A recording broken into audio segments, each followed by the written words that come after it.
Di SD, gurunya mengatakan bahwa dia tak berguna. Di SMA, kepala sekolah terus berusaha mengeluarkannya. Bahkan ibunya juga menganggapnya tak berharga. Tapi, anak yang dianggap tak berguna ini akhirnya menjadi astronot muda yang membanggakan. Semua itu berkat ayahnya yang luar biasa. Ia mampu merubah nasib anaknya dengan pendidikan karakter. Kisah inspiratif yang sangat menyentuh dan mendidik ini disajikan dalam film Looking Up. Sang ayah menyuruh Ma Fei untuk menjalani hidup dengan tegar. Saat dia memegang glove pemberian ayahnya, sekelompok anak nakal merebutnya dan memompanya hingga pecah. Semua ini terjadi juga karena ayahnya. Dulu ayahnya adalah seorang arsitek yang sangat terkenal. Dia merancang sebuah jembatan dan membuat iri semua orang. Tim konstruksi bermain curang saat membangun jembatan itu. Tak berselang lama, jembatan itu pun runtuh. Ayah masuk penjara untuk menutupi kesalahan mereka. Tapi pengorbanannya tak dihargai, semua orang malah menghinanya. Ibunya tidak tahan dengan kondisi ini. Dia lalu mengkhianati ayahnya dan meminta cerai di penjara. Satu-satunya persyaratan ayah adalah membiarkannya bertemu Ma Fei 3 bulan sekali. Tapi, ibu tak pernah mengunjungi ayahnya lagi. Sama seperti Ma Fei, ayahnya juga kerap diganggu di penjara. Selama 7 tahun di penjara, dia sering disiksa oleh tahanan lain. Tapi, dia tidak pernah melawan karena ingin cepat keluar dan bertemu anaknya. Akhirnya, dia dibebaskan lebih awal. Dia langsung pulang ke rumah tapi tak ada orang. Karena ini adalah rumah sewa. Kini rumah itu sudah dijadikan gudang. Di sana, dia dikerumuni banyak orang. Tapi, bukannya menyambut, mereka malah memakinya. Hanya karena dia sangat baik, sehingga membuat mereka iri. Dia lalu mendatangi rumah istrinya. Tapi istrinya membuka pintu dan berkata, "Anda bebas lebih awal atau kabur?" Saat masuk rumah, dia disapa oleh Meng, suami dari Xinyu, mantan istrinya. Dia berterima kasih pada Meng, telah mengurus anaknya. Xinyu memberitahunya bahwa Ma Fei sedang berada di sekolah asrama, dan hanya pulang sebulan sekali. Tiba-tiba Meng berlari keluar dan mengatakan ada telepon dari sekolah. Kepala sekolah meminta mereka datang, karena Ma Fei membuat masalah. Saat mereka sampai di sekolah, Ma Fei sudah berdiri di depan, dan dimarahi kepala sekolah, Direktur Yan. Tapi, Ma Fei tidak pernah berharap akan bertemu ayahnya dalam situasi memalukan ini. Xinyu dan Meng memohon agar Ma Fei diberi kesempatan. Tapi, Direktur Yan hanya memikirkan reputasi. Menurutnya, siswa seperti Ma Fei hanya akan merusak citra sekolah. Dia tidak ingin pamor sekolah turun gara-gara Ma Fei. Ayah tidak tahan lagi. Dia langsung masuk dan berkata, "Guru harusnya tahu betapa sulitnya belajar. Lakukanlah pendekatan agar siswa dapat pencerahan. Itulah guru sebenarnya. Siapapun bisa dididik. Tapi yang kalian pedulikan cuma nilai. Kalian hanya berusaha menyingkirkan yang tak berprestasi, bukannya membantu mereka mengejar ketertinggalan. Kau tak pantas menyandang gelar guru." Pidato yang bagus. Mendengar ucapannya, Direktur Yan lalu membahas soal jembatan runtuh itu. Tanpa belas kasihan, Direktur Yan bersikeras mengeluarkan Ma Fei. Bu Gao menemuinya dan bertanya kenapa Ma Fei dikeluarkan. Direktur Yan pun berkata, sekolah boleh mengeluarkan murid tanpa persetujuan siapapun. Apalagi Bu Gao hanya guru honorer. Saat itu, ayah Ma Fei mengajak Direktur Yan untuk bertaruh dengannya. Jika Ma Fei bisa mencapai 10 besar, biarkan dia tetap sekolah di semester pertama. Jika Ma Fei tidak bisa mencapainya, dia sendiri yang akan membawa pulang Ma Fei. Direktur Yan pun berkata, "Oke, kita lihat bagaimana hasilnya. Apakah nilai Ma Fei yang ada di peringkat akhir akan naik menjadi 10 besar? Jika Ma Fei masuk 10 besar di kelas, dia tidak akan dikeluarkan."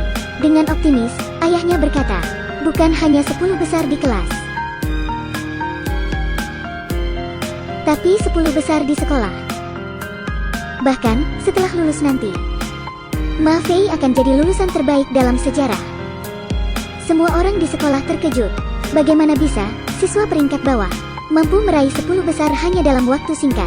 Bahkan ibunya sendiri juga tidak percaya. Di luar sekolah, ibunya berkata, "10 besar seangkatanmu? Apa kamu tidak sadar? Coba lihat dirimu. Apa kau ini kelihatan 10 besar?" Ayah memutuskan untuk mengurus Ma Fei sendiri. Dia ingin mengubah putranya itu. Dia lalu mengajak Ma Fei makan mie dan menyuruhnya pesan sepuasnya. Tapi, setelah melihat menu dia baru tahu, harga semangkuk mie ini 10 kali lebih mahal dari 7 tahun lalu. Dia melihat uang di sakunya dan berkata, "Hei, Pak, aku tidak membuka bir ini. Tukar saja sama es jeruk." Dia ingin merayakannya ketika keluar dari penjara dan minum sebotol. Tapi dia memilih untuk menukarnya dengan es jeruk untuk Ma Fei. Agar bisa tetap makan, dia terus mencari pekerjaan tanpa lelah. Tapi, tidak ada yang mau menerimanya karena kasus jembatan itu. Bahkan, Gangster yang dulu ditolaknya, sekarang jadi kontraktor. Dia mengambil kesempatan ini untuk mempermalukannya. Karena tidak punya rumah, Ma Fei dan ayah lalu bermalam di bawah jembatan. Dia memandangi Ma Fei yang terlelap semalaman. Suatu hari, kontraktor yang menghinanya mengalami kesulitan. Dan kebetulan bertemu dengannya. Karena bangunan yang ingin dia bongkar terlalu tinggi. Dan perlu menemukan titik yang sama untuk meledakannya. Tapi pekerjanya tidak ada yang bisa menemukan cara. Ayahnya pun meminta 500 yuan dan akan menyelesaikannya dalam 2 menit. Kontraktor itu bahkan menawarkan 800 yuan jika bisa mengatasinya. Ayah lalu minta dicarikan selang air sepanjang 40 meter. Dia mengisi selang air itu, lalu memanjat tembok. Selang air itu membentuk teori bejana berhubungan. Ketinggian yang sama. Tekanan zat cair ke semua bidang adalah sama. Dia mendapatkan 800 yuan dengan mudah. Dia menaklukkan kontraktor dengan pengetahuan. Kontraktor itu lalu menawarkan kerja sama berapapun biayanya. Pada saat ini, mata Ma Fei penuh kekaguman pada ayahnya. Selain punya pekerjaan, dia juga harus punya tempat tinggal. Ayah lalu menemui murid kesayangannya, Lu Datu, untuk minta bantuan mendapatkan kunci rumah. Datu pun meminta ayah membantunya menggambar secara gratis.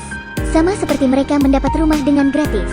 Di malam hari, ayah bertanya kepada Ma Fei apa impiannya. Dia menjawab tanpa berpikir, Universitas Tsinghua. Seperti kata ibu. Ayahnya bilang itu hanya sarana. Tujuan yang dipilih ibu untuknya bukanlah segalanya. Hidup itu seperti memanah, dan mimpi sebagai sasarannya. Jika tidak dapat menentukan sasaran, apa gunanya memanah setiap hari? Ada begitu banyak pekerjaan menyenangkan di dunia ini. Maka pilihlah yang paling kamu minati. Ma Fei tidak pernah punya impian sebelumnya. Ibulah yang mengatur semuanya. Dia sudah belajar dengan giat, tapi nilainya selalu buruk. Dia kebingungan memulainya. Ayah mengambil tas sekolahnya, memisahkan antara buku pelajaran dan buku lainnya, dan membuang semua yang tak berhubungan dengan pelajaran. Ayah lalu mengukur ketebalan buku pelajaran yang hanya 11 cm itu. Cukup belajar 0,1 cm setiap hari sebelum ujian. Ma Fei merasa bahwa belajar akan sangat mudah dalam sekejap. Dia meminta ayahnya untuk membantunya. Tapi ayahnya bilang, sudah mengajarinya seharian.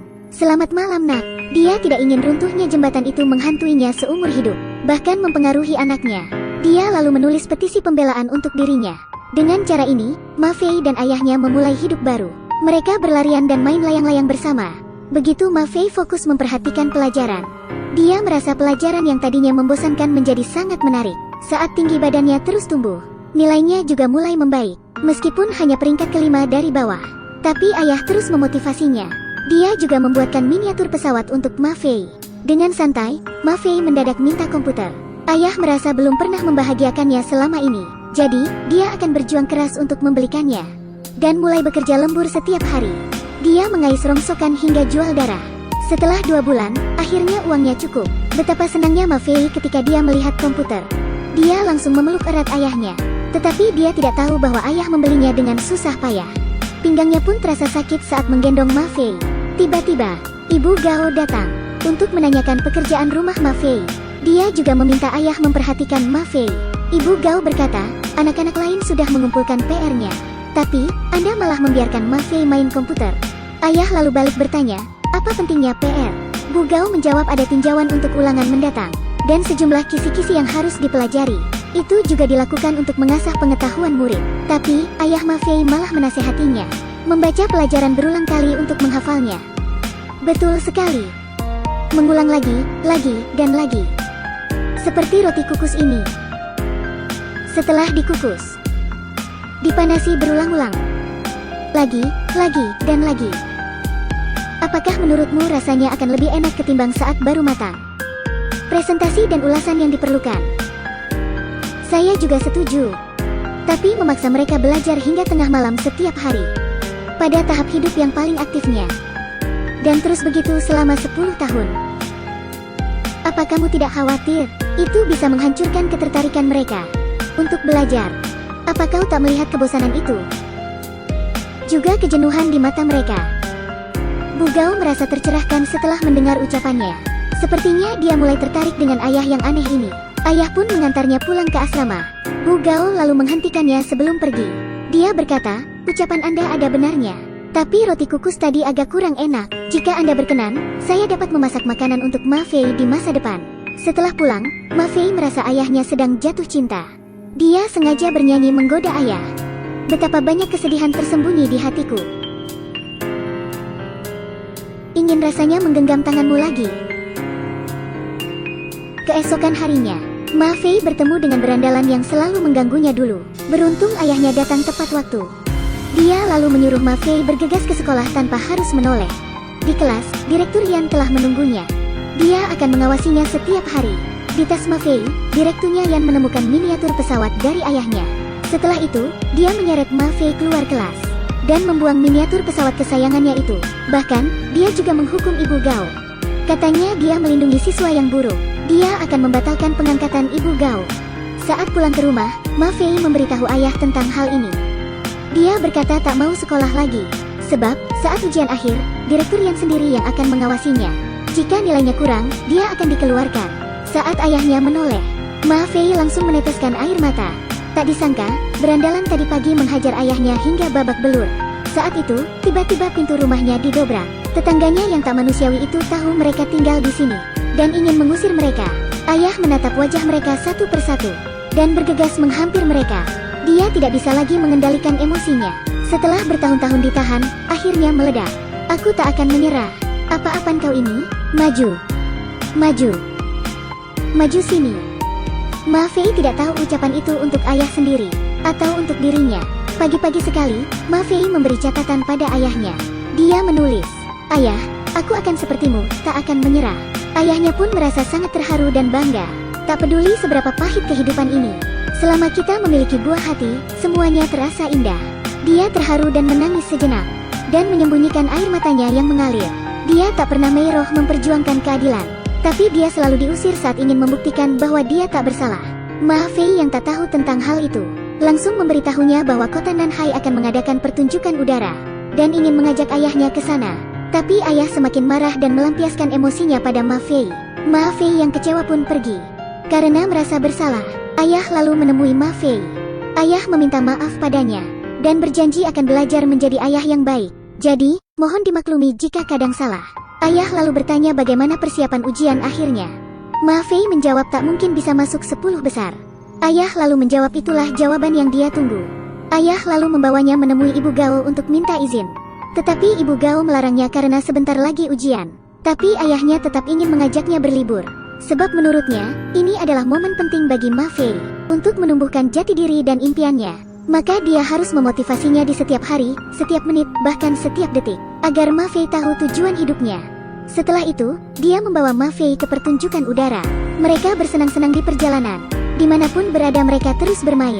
Ma Fei juga mempelajari sesuatu yang tidak bisa dia pelajari di buku. Pada saat mereka tiba di kota Nanhai, hanya tersisa hari terakhir pertunjukan. Tiket untuk menonton pesawat jet sudah habis. Tapi ayah menemukan gunung terdekat untuk menontonnya. Pada saat itu, Ma Fei akhirnya menemukan impiannya. Dalam perjalanan pulang, Ma Fei melihat ayahnya sangat kelelahan. Hal itu membuatnya mulai berpikir dewasa. Dia merasa harus merawat ayahnya kelak. Ketika bis berhenti sejenak, dia mengambilkan air untuk ayahnya. Tapi, tanpa sengaja dia menaiki bis yang salah. Ketika dia menyadarinya, tapi bis sudah melaju jauh. Pengemudi yang baik mengantarnya kembali ke tempat semula. Sementara ayahnya di bis lain terbangun oleh guntur. Dia terkejut Ma Fei hilang dan segera turun dari bis. Tapi badai tahunan menerpa wilayah itu hingga menyebabkan banjir. Semua orang harus dievakuasi ke tempat yang aman. Ma Fei yang masih menunggu ayahnya di terminal malah ditarik oleh petugas. Ayah ingin terus mencari Ma Fei, tapi dia dihentikan petugas. Banjir akan segera datang. Dia hanya bisa meneriakkan nama putranya.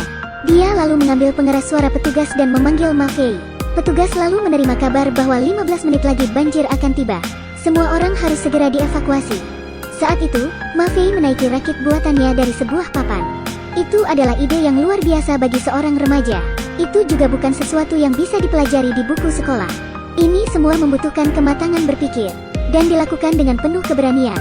Ujian baru saja dimulai ketika mereka tiba di sekolah. Ma Fei memasuki ruang pemeriksaan. Dia lalu memberi tanda oke setelah ujian. Beberapa hari kemudian, hasil ujian keluar. Dia mengajak ayah dengan percaya diri, tapi namanya semakin jauh. Dia hanya mendapat peringkat 65 seangkatannya. Direktur Yan lalu menggodanya. Dia berkata, peraturan harus ditaati dan mereka harus menepati janjinya. Mereka pun hanya bisa pasrah. Ibu Gao merasa ada yang tidak beres.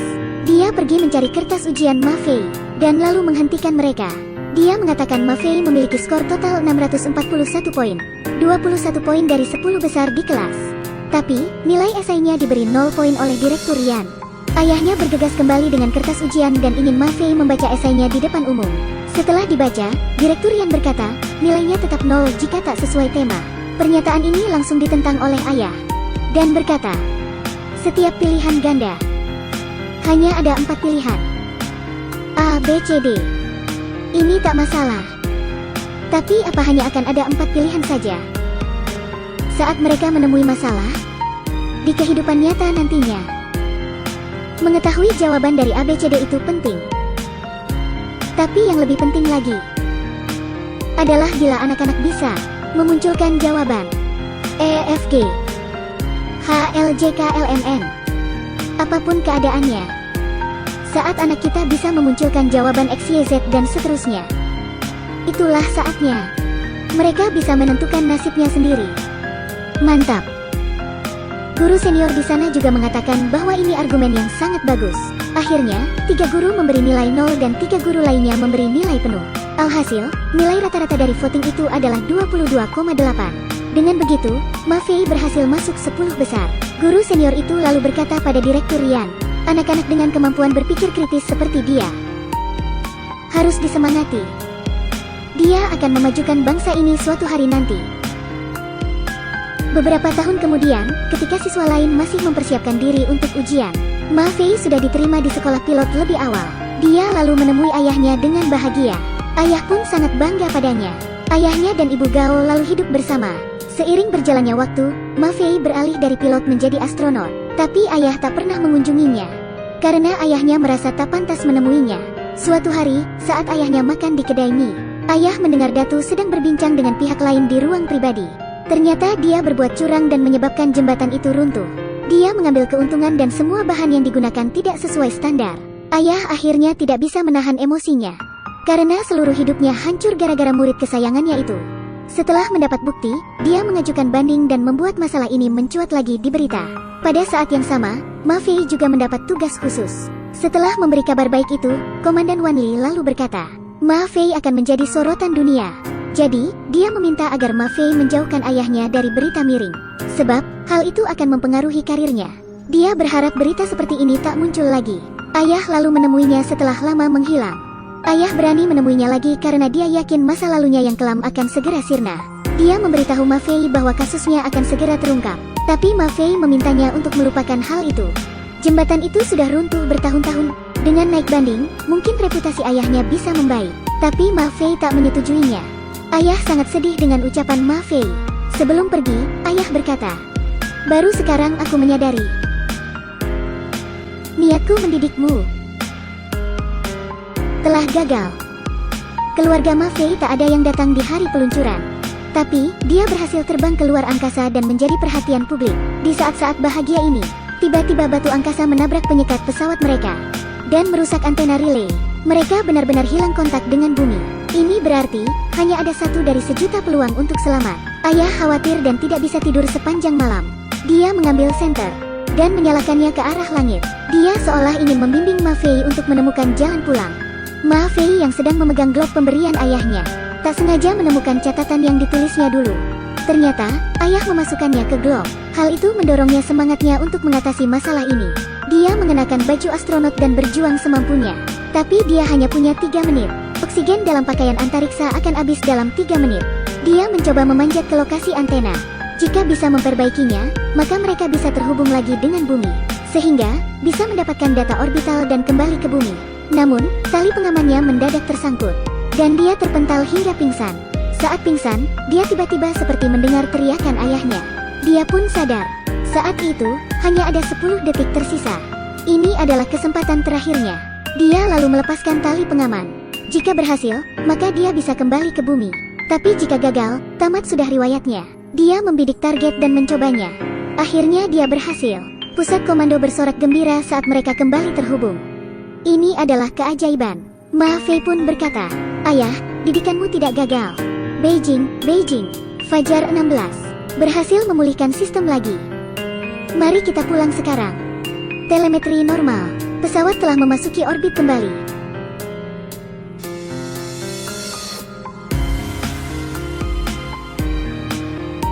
Mereka kembali.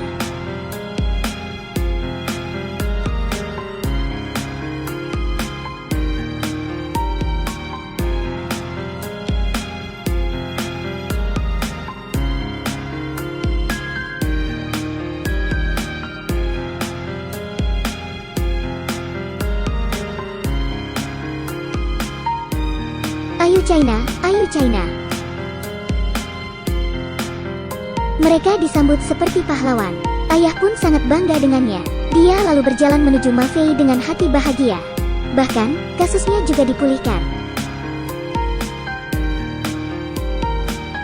Ayah. Maaf. Saya juga baru belajar menjadi anak yang baik.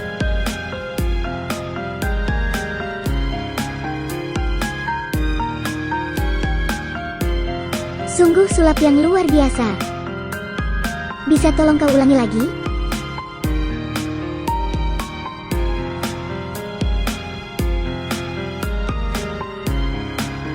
Film ini didedikasikan untuk para ayah. Untuk anak-anak, guru biasa hanya bisa mengajar. Guru yang baik tidak hanya mengajar, tapi juga mendidikmu agar menjadi manusia sejati. Dan guru yang hebat akan memberitahumu arti kehidupan. Dia akan selalu memberimu semangat dan mengubah hidupmu. Dia seperti lilin, membakar diri sendiri, demi menerangi orang lain. Dan ayah Ma Fei adalah guru yang luar biasa. Dia mengubah nasib anaknya dengan pendidikan yang bijak, meninggalkan cara lama, dan mengabaikan ulangan harian. Tolong beri anak-anak kebahagiaan di masa kecil mereka. Jangan bandingkan dengan anak orang lain. Jika seseorang tidak tahu dermaga mana yang dia tuju, maka tidak ada angin yang akan menjadi penarik. Ini adalah bagian akhir dari film ini. Jika Anda suka, jangan lupa like, follow, dan sampai jumpa.